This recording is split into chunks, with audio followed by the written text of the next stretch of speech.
malgré des tubes restés comme des classiques dans le temps qu'on peut à peine énumérer tellement ils sont nombreux, malgré une influence immense sur la musique demeurée intacte au fil des décennies et malgré le fait d'être devenu une icône incarnant à lui tout seul un genre musical à part entière, Bob Marley reste une étoile filante dans l'histoire de la musique.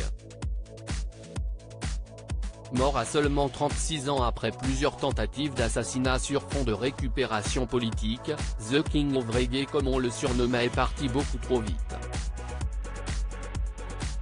Malheureusement, il en est de même pour l'un des petits-fils de la légende jamaïcaine, Joseph Marley.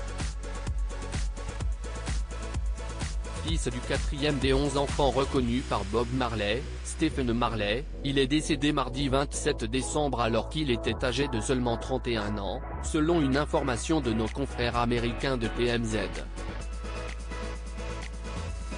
Cependant, le contexte de la mort de celui qui se faisait appeler Joseph Joe Mersa Marley est encore flou, bien que certaines sources évoquent l'asthme comme cause de cette brusque et soudaine disparition. Une participation à un album qui lui a valu un Grammy Award. Comme son père, qui a notamment remporté en 2008 le Grammy Award du meilleur album reggae de l'année avec son premier disque solo nommé Mind de Control, ou son grand-père dont les succès à l'échelle internationale ne sont plus approuvés, Joseph Marley a toujours baigné dans la musique. Né à Kingston, en Jamaïque, Joseph Marley a ensuite rejoint Miami pour étudier l'ingénierie audio et vivre de sa passion que t'est la musique.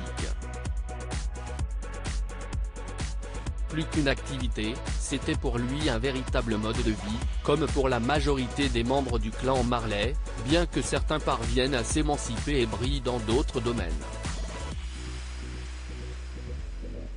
Au cours de sa carrière, le petit-fils de Bob Marley a dévoilé 2 EPs au public, Comfortable en 2014 et Eternal l'année dernière en 2021. Il apparaissait également sur la 3e piste de l'album Strictly Roots du groupe jamaïcain Morgan Heritage en 2015. Un disque qui lui avait permis de remporter le Grammy Award du meilleur album reggae de l'année, le faisant marcher dans les traces de son père. Avec cependant, toujours l'immense héritage de son illustre grand-père en ligne de mire.